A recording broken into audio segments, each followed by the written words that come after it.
right, let's open up with a prayer.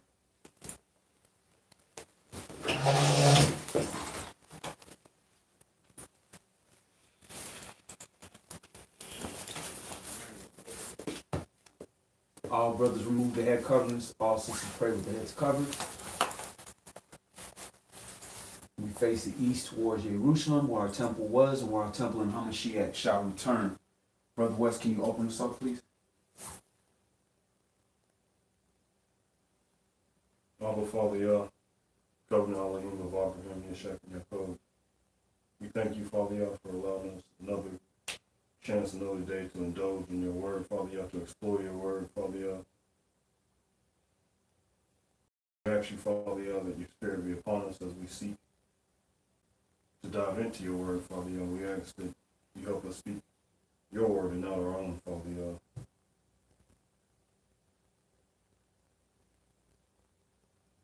We also ask, Father, YAH, that the words we speak be in truth, and we pray that anything that we speak that is true is of you, Father, YAH.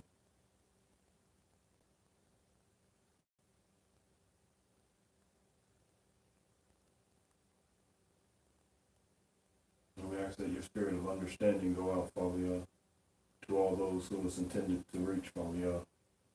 In Yeshua HaMashiach's holy mighty name we pray. Amen. Amen.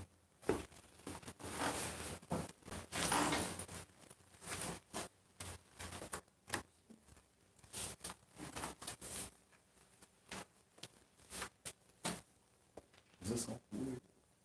Yeah, nowadays all weird. I can't see. Yeah, yeah.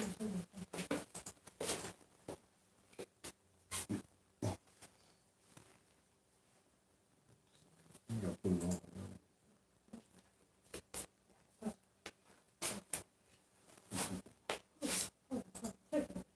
You got it, huh?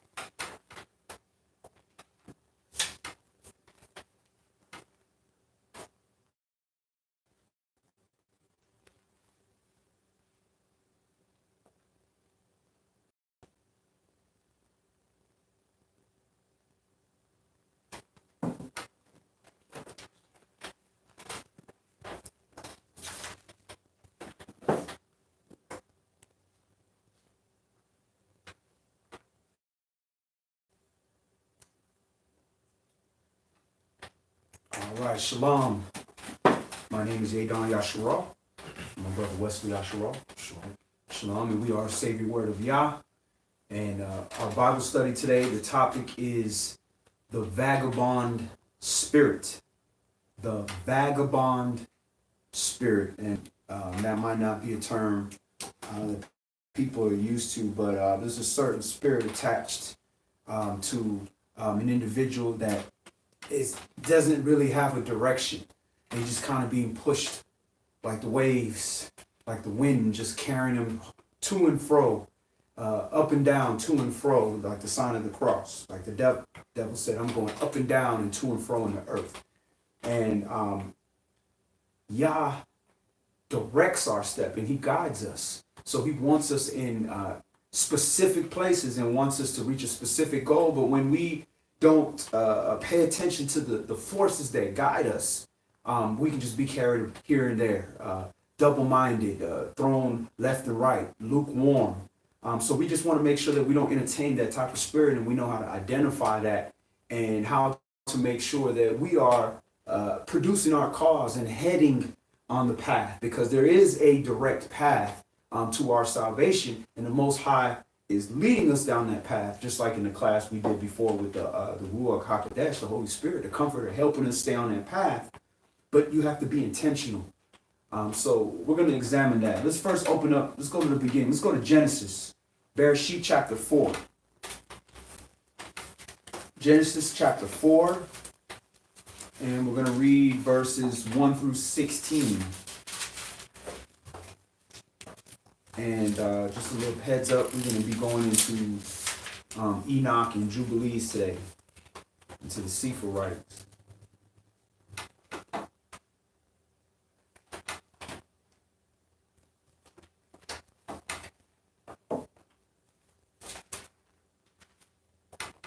Genesis chapter 4 and verse 1. And Adam knew Eve, his wife, and she conceived and bare Cain, and said, I have gotten a man from Yahweh. And she again bare his brother Abel, and Abel was keeper of sheep, but Cain was a tiller of the ground. And in process of time it came to pass that Cain brought of the fruit of the ground an offering unto Yahweh. And Abel, he also brought of the firstlings of his flock, and of the fat thereof. And Yahweh had respect unto Abel and to his offering. Okay, so you have two brothers that are making an offering unto the Most High, and Yah's having respect unto one brother's offering of the firstlings of the flock, and then he's not having respect unto the other brother who's offering the fruit of the ground.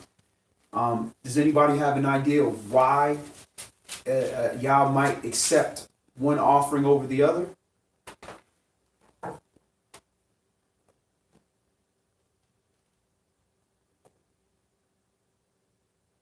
What do you think, Brother West?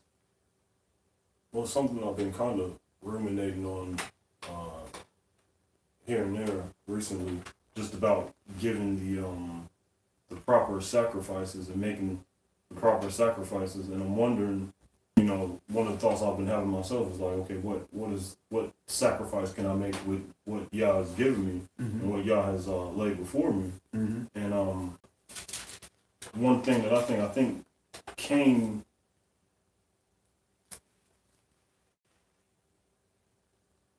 I think he didn't make the proper sacrifices because he didn't give all. You know what I'm saying? Like he kind of just made it like let's see. Well, in this situation, he couldn't give his all, but well, I mean, not all, best. Right, his best. Right. Right. I think he just was kind of like, okay, well, I'll just offer this. But Abel really put his, tried to give his best, I think. Absolutely. It just says Cain, he offered the fruit of the ground. So it's just like, here, y'all, just be happy. I gave you something. Versus Abel, who gave the firstlings of his flock, which means that's his best. And then the fat thereof, the choice pieces, the best that he had. So, of course, y'all's going to accept that because that's a good offering from the heart. That's the best that you have to offer. It's not necessarily about one thing over the other. It's just, did you give your best to the Most High?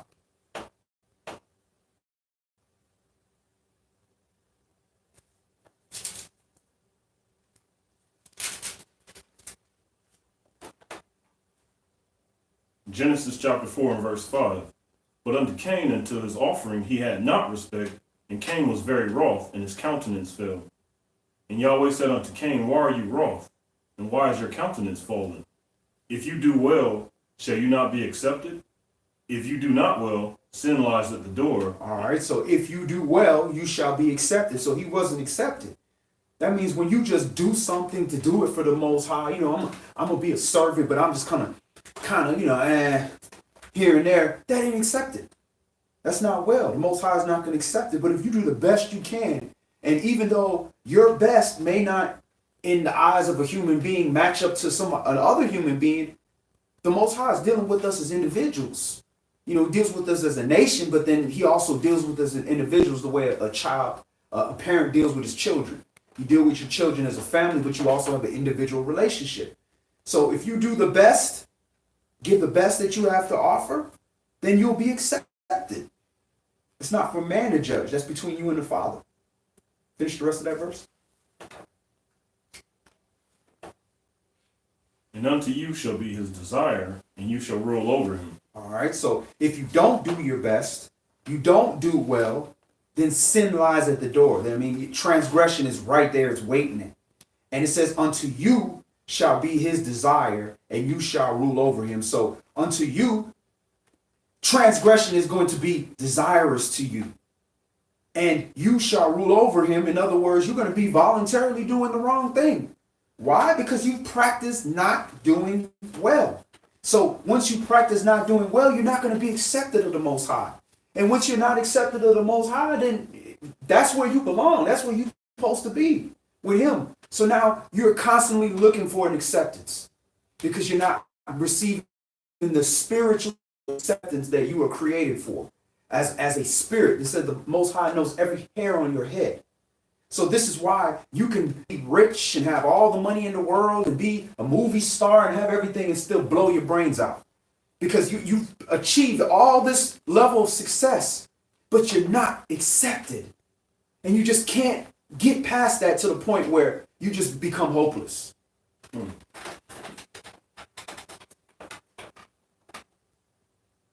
That's interesting to me because it's like you mentioned being hopeless, and it's like when you're in that hopeless state, that's the state that where sin and seems very desirable. You know what I'm saying? Sin is because it's like you can't you're not moving you're not moving forward through life like you want to, but so these easy pleasures seem very tempting. You know what I'm saying? Right. And we all want acceptance, but who are you looking acceptance for? You looking from, acceptance from the world?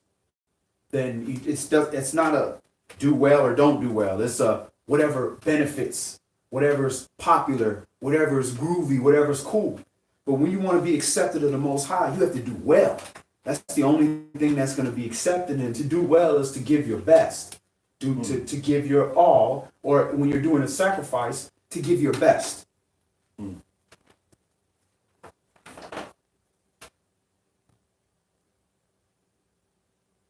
Genesis chapter 4 and verse 8. And Cain talked with Abel his brother, and it came to pass when they were in the field that Cain rose up against Abel his brother and slew him. And Yahweh said unto Cain, Where is Abel your brother? And he said, I know not. I am my brother. Am I my brother's keeper? And he said, What have you done? The voice of your brother's blood cries unto me from the ground. All right, so once you are not accepted of the Most High, then you're in a state where you're trying to find some kind of acceptance. You're going to do whatever is going to make you feel acceptable, whatever pleases the flesh, because you're not trying to please the Father. You're not trying to be accepted of YAH. So instead of saying, I want to be accepted of YAH, why is he accepting you? Why are you being blessed? Let me talk to you. Help me out. What do I need to do? Instead, because you're not concerned with being accepted of the Most High, then you left to the flesh. Then he just mad. That's where you got haters, people that just hate you for no reason. Instead of saying, hey, bro, how did you get on? What'd you do? How did you make this happen? No, I got to kill my brother. That means I got to talk down on him. I got to make everybody look at him a certain way, or I got to set him up, try to rob him or do something like that, because you're no longer trying to be accepted of the Most High.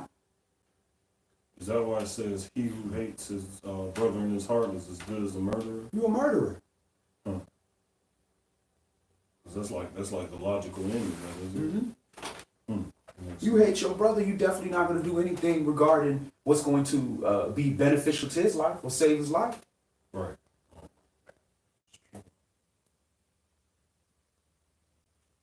Genesis chapter 4 and verse 10. And he said, What have you done? The voice of your brother's blood cries unto me from the ground. And now are you cursed from the earth, which has opened her mouth to receive your brother's blood from your. When you till the ground, it shall not henceforth yield unto you her strength. A fugitive and a vagabond shall you be in the earth. And Cain said unto Yahweh, My punishment is greater than I can bear. All right, so it says, now you are cursed from the earth, which has opened her mouth to receive your brother's blood from your hand. When you till the ground, it shall now henceforth yield to you her strength. A fugitive and a vagabond shall you be in the earth. So let's see what this vagabond is. Interesting. The Hebrew word for vagabond is nude. Nude, like N-U-D-E, but it's spelled N-U-D. That's H5110. Nude. And And that's a primitive root that is waver, to wander, flee, disappear, deplored, mourning, to move about, removed, shaken, skipped up for joy, wandering. So basically, to be a wanderer, you don't have a belonging. You don't know where you're going. You're just wandering around. You have no direction because you're no longer looking to be accepted of the Most High. So you just wandering, looking for acceptance, whatever, whatever spirit gonna use me, whatever group of people gonna be cool with me for the moment. And you see people like that. They just go wander around from place to place. And it's different when you're looking for where you fit in. That's different. But when you just, I'm hot today, cold tomorrow, I'm about this now, about this tomorrow, I have no real standards, you're not looking for acceptance. The only acceptance we really should be looking for is acceptance of the Most High. If man can't accept that within you, then that's not the place that you need to be.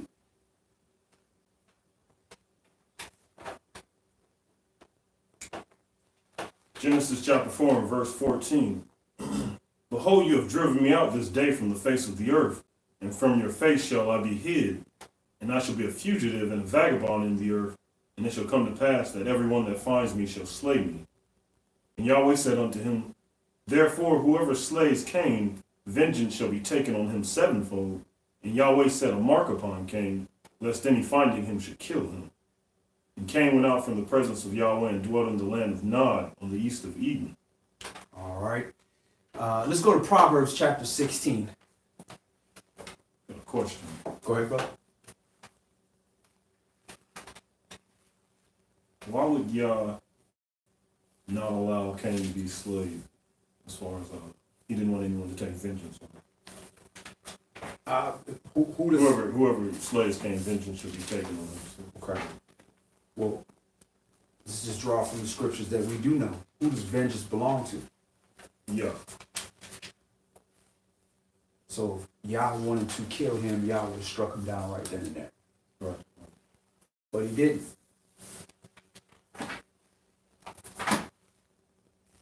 And I'm sure there's more layers to that answer as well, but that's just the immediate that I can see from that. What do you think? I'm not sure. Even in his wickedness, Yah was merciful to him. He's saying, look, this is more than I can bear. People gonna kill me.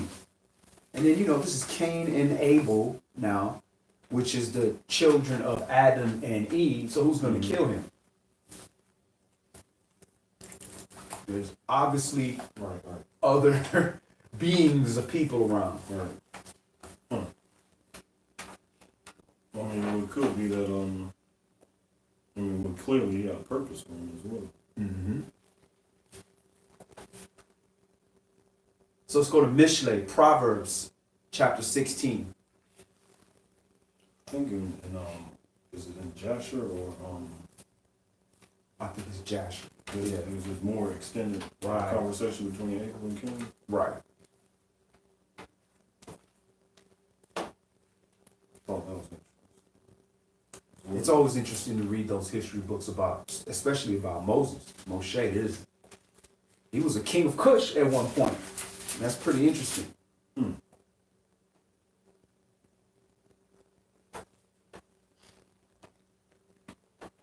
So Tamika Danielle said, so did Yah want him to suffer?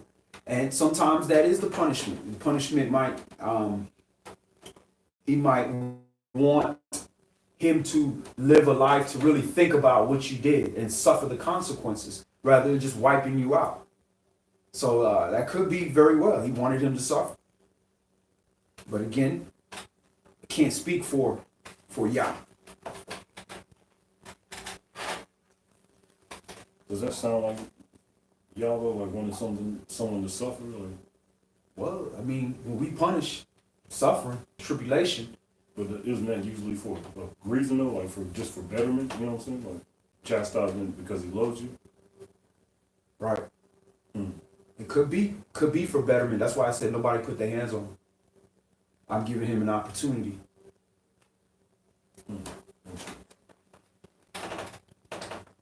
Proverbs chapter 16. The preparations of the heart in man and the answer of the tongue is from Yahweh. All the ways of a man are clean in his own eyes, but Yahweh weighs the spirits. Commit your works unto Yahweh, and your thoughts shall be established. So this goes right back again with if you do well, you shall be accepted. So if you commit your works unto Yah, you're not going to commit something unwell to Yah. You're not going to commit, like, I'm going to go murder these children. Praise Yah. No, you're not. That's opposite of Yah's character. Yah would have to tell you to do something crazy. You wouldn't just go do it and commit that to the Father like that's going to be good. So that limits the things that you would do.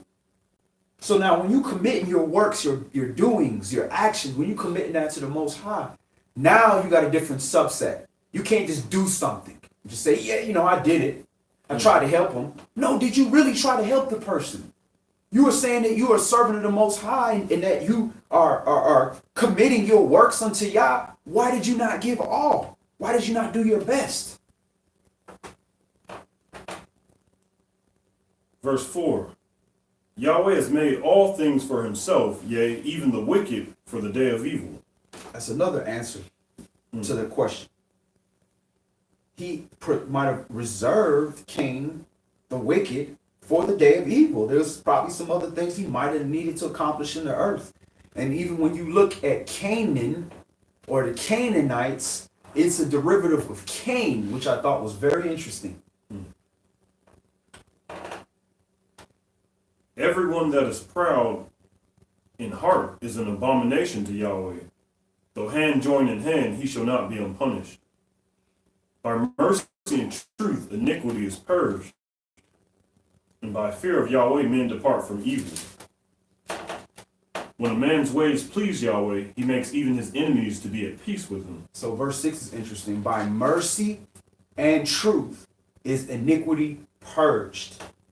So the truth, which means when somebody is in transgression, you can't just ignore the truth. You got to deal with the truth. This is the truth. You did this action, and this is a transgression. This is adverse to Yah. But there has to be mercy. There has to be mercy involved with that person. You're not trying to destroy the person. You're trying to get the person to repent. It's interesting because I was reading Jeremiah earlier, and I was thinking there was a verse that stood out to me. Can't remember exactly what it was, but it was just saying how since we've been into captivity, it was showing basically that us going into captivity was in a way Yah's mercy. You know what I'm saying? Because he could have just wiped us out. You know what I'm saying? And went to another group of people, but he had mercy on us. And we look at the state of the people, and it's like we're trying to get back to his path now, even though we've done all this iniquity up until this time. But he's been, through his mercy and through these captivities, he's been reforming us as a people, and now we're actually seeking him. Whereas back in the day, we were doing what we wanted to do. You know what I'm saying? Absolutely. And so it's interesting how that has purged our iniquity, or is helping us purge our iniquity. God's mercy and his Holy Spirit, the Ruach HaKodesh, the Spirit of truth, Yah's word. Thy word is the truth.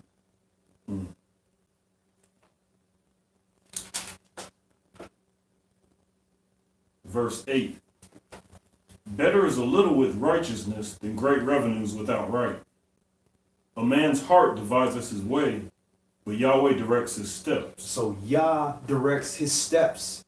So again, when you're a wanderer, you're not really devising the way. You kind of just wandering around whatever way comes.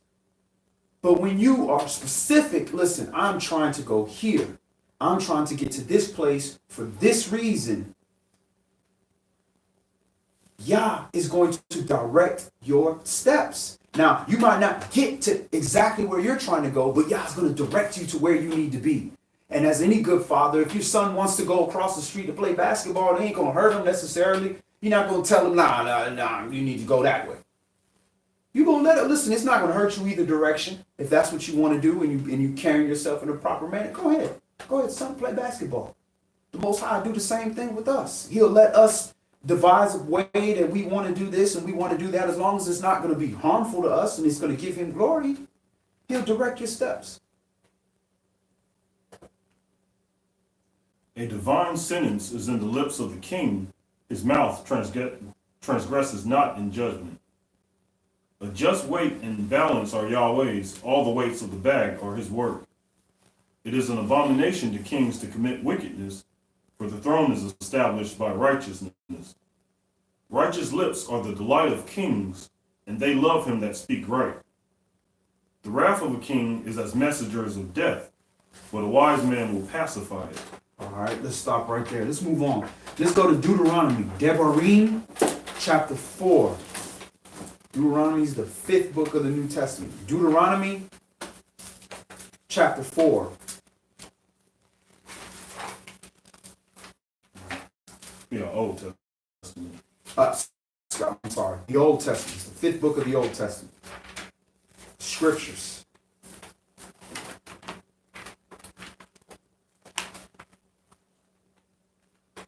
And we're going to read verses 5 through 19.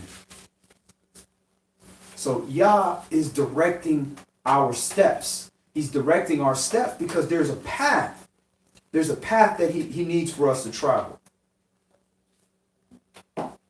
If you're wandering and you just not looking to be, pleasing to the Most High, then you can travel any path. You go any direction. How do you direct somebody that's just going to go any direction? You can't. You like, all right, this way, that way, then just walking that way. And you like, all right, well, if you don't walk that way, let's go that way and go around. Then they go that way. You can't direct nobody like that. Deuteronomy chapter 4, and we're going to start at verse 5. Behold, I've taught you statutes and judgments, even as Yahweh my Elohim commanded me, that you should do so in the land where you go to possess it.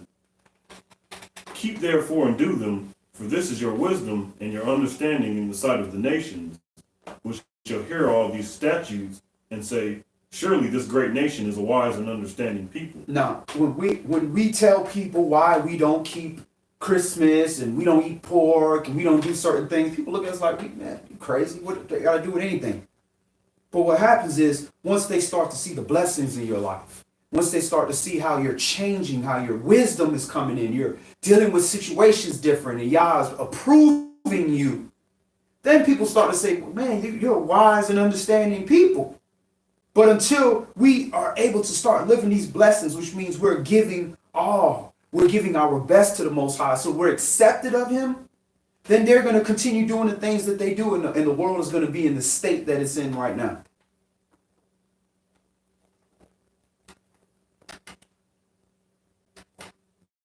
Verse 7. For what nation is there so great who has Elohim so near unto them, as Yahweh our Elohim is in all things that we call upon him for? And what nation is there so great that has statutes and judgments so righteous as all this law which I set before you this day? Only take heed to yourself and keep your soul diligently, lest you forget the things which your eyes have seen, and lest they depart from your heart all the days of your life. But teach them your sons and your sons' sons. So Yah is directing our steps through his commandments, through his law, his righteousness, his Holy Spirit. And we are supposed to in turn teach our sons and our sons' sons. Because we make mistakes and then we learn later, oh, okay, I didn't even know that this is what we're supposed to do. Just like King Josiah, when he realized, oh, wait a minute, we're not following the law. Then you're supposed to start keeping it and then starting to teach your sons and your sons' sons so they don't make the same mistakes that you make.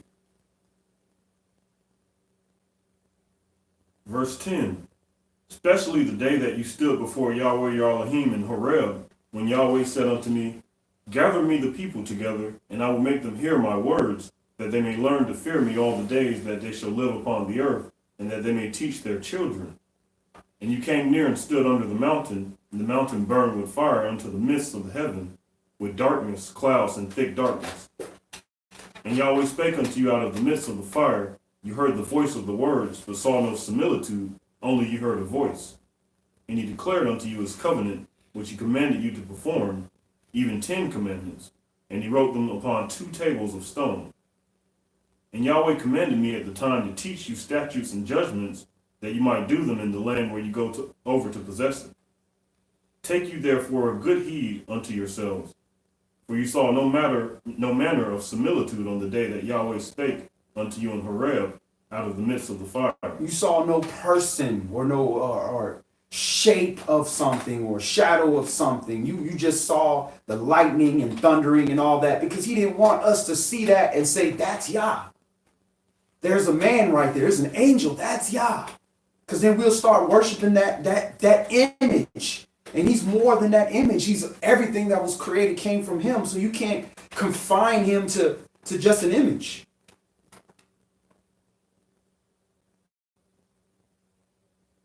Verse 16, lest you corrupt yourselves and make you a graven image, the similitude of any figure, the likeness of male or female, the likeness of any beast that is on earth, the likeness of any winged fowl that flies in the air, the likeness of anything that creeps on the ground, the likeness of any fish that is in the waters beneath the earth. Unless you lift up your eyes unto heaven, and when you see the sun and the moon and the stars, even all the host of heaven, should be driven to worship them and serve them, which Yahweh your Elohim has divided unto all nations under the whole heaven. So he divided that to them. Let them do that.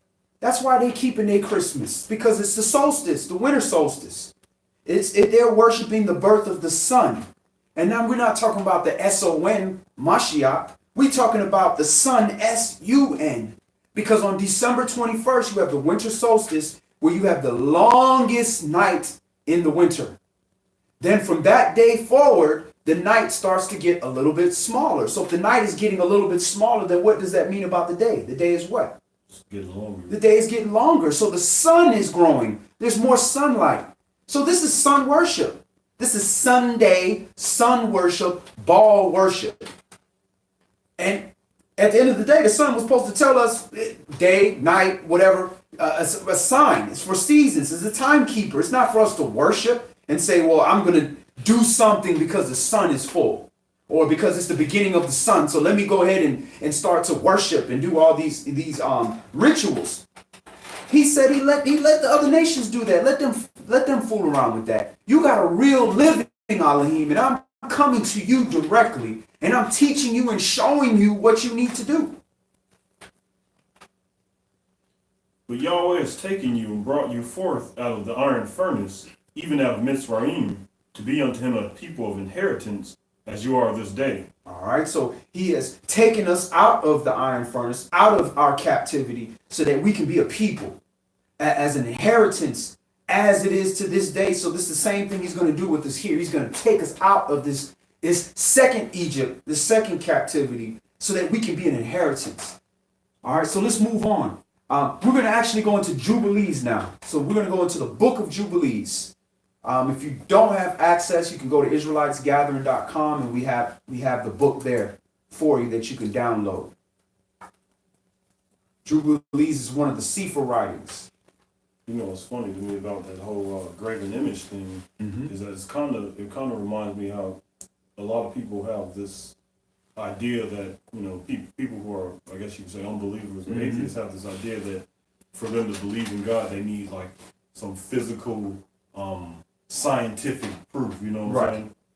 And it's like, if they found that, say if you had found that they did a study and found like some scientific proof or whatnot that God exists, it's like, well, then they would miss the entire point of it. You know what I'm saying? Right. So God got to prove himself to you. Who the hell are you? He created you. How he got the creator got to prove to you that he exists when you didn't create yourself? You don't know who created you. So what man does is he tries to create an answer to that so he can be God. If I can explain what happened, then I'm God. Just because you think you know how something happened, that don't mean that's how it happened.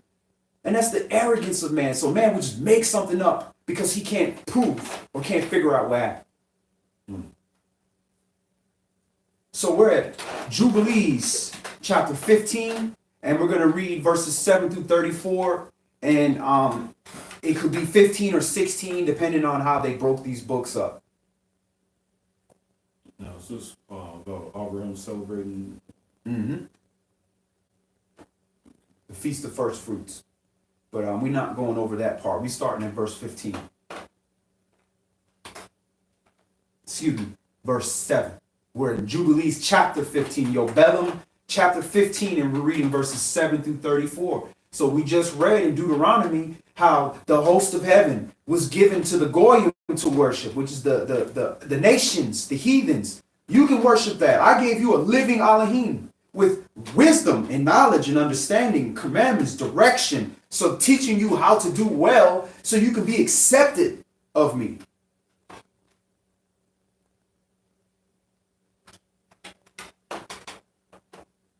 So if you read the beginning, this is the middle of the third month. This is Pentecost, where Abram is keeping the Feast of First Fruits. And then now his name is being changed from Abram to Abraham. Go ahead, bro. Jubilees chapter 15 and verse 7. Neither shall your name any more be called Abram, but your name from henceforth, even forever, shall be Abraham. Now, Abram was his original name when he was in the land of Shem, when he was in Babylon, when he was over there in Ur of Chaldees, where his people are to cross over. So when you cross over the river, which means you're crossing over the Jordan River, now you're going into Egypt. Now you're going into Israel, which is the land of Canaan, which is further into the land of Ham. So now, because he's moving into the land of Ham, his name is now Abraham instead of Abram. He's crossing over into the land of Ham, into Egypt, into the land of Canaan, and all those other places. Egypt would be the land of Ham. Canaan is the land of Shem, because that's on the other side of the Nile River. Go ahead. And that's in Jubilees, or I believe it's in Jubilees, same book, about how they made the covenant. Shem, Ham, and Japheth, after the flood, they made a covenant to divide the world up so that they wouldn't have war. And that's why the Most High was so pissed off with Canaan, because the Canaanites moved into a land breaking the peace treaty amongst the different brothers by dwelling in somebody's land. That's like if us three are brothers and we had 3 houses and we're like, listen, we were just rampant going through all the houses. Nobody could be like, listen, you're not keeping this clean. I want it this way. No, look, you take that one, you take this one, and you take that one. We all agree, cool. Your family from now on is going to be over there. My family going to be here. Your family going to be here. And that's cool. And as long as we like that, everything was good. But then now it becomes a problem when one brother says, nah, I'm going to go move over here. Most High said he don't like those that cause strife amongst brethren.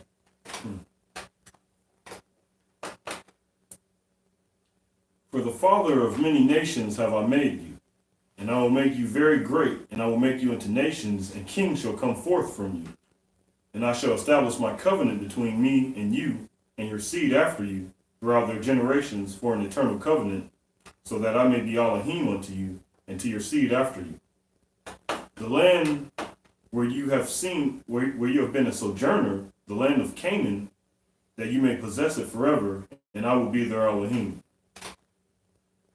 And Yahweh said unto Abram, and as for you, do you keep my covenant, you and your seed after you, and circumcise you every male among you, and circumcise your foreskins, and it shall be a token of it, an eternal covenant between me and you. All right, so even in the word covenant in Hebrew, which is, I believe is Brit, is the word for covenant. That's why when you see British, they are calling themselves covenant man. These Europeans, when they call themselves British, and they're not from that area. But the word covenant literally means crossing between 2 pieces. So there's bloodshed. So when he's talking about doing this circumcision, that the bloodshed of that is in the definition of covenant. Go ahead.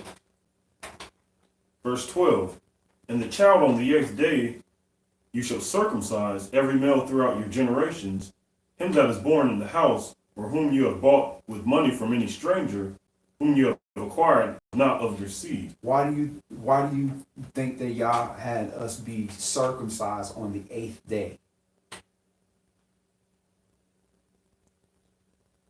I'll give you a clue. You got Genesis chapter 1 creation, and then you have Genesis chapter 2 creation. What do you mean by that? You have the first 7 days, man was created.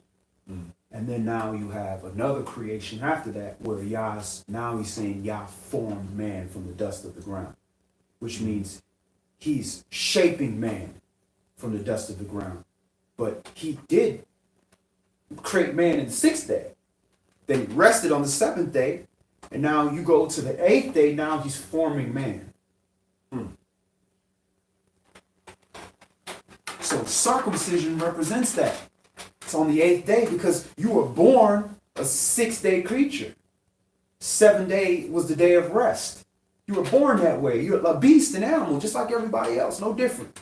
Now, all of a sudden, we have our ability for intellect and all that, but we're no different than any other animal. We're just a beast. We're all created the same, right? Just in our own kind. But when you circumcise yourself, now you're changing yourself. You're different than every other animal. Because what animal in the creation of the world circumcised? Not even a lot of other nations don't even do that, much less another animal. So that means Yah shaping us. He's creating something different. So that circumcision is a covenant between us and the Father that we are no longer that beast, that we're under a different order, that we're going to do what Yah says. Not because it just makes sense for us to do this. It didn't make sense for any man to cut off a piece of his thing. But the Most High said, this is what you're going to do. So we follow his instruction and we do what he does. Now, there's also a physical reason for doing it on the 8th day. They've actually found science catching up with Yah. Understands that a baby doesn't even start clotting properly until about the 8th day. So if you circumcise on the 5th, 6th day, the baby's not clotting as properly as back in the day when they used a sharp stone to cut. They didn't have all the stuff that we have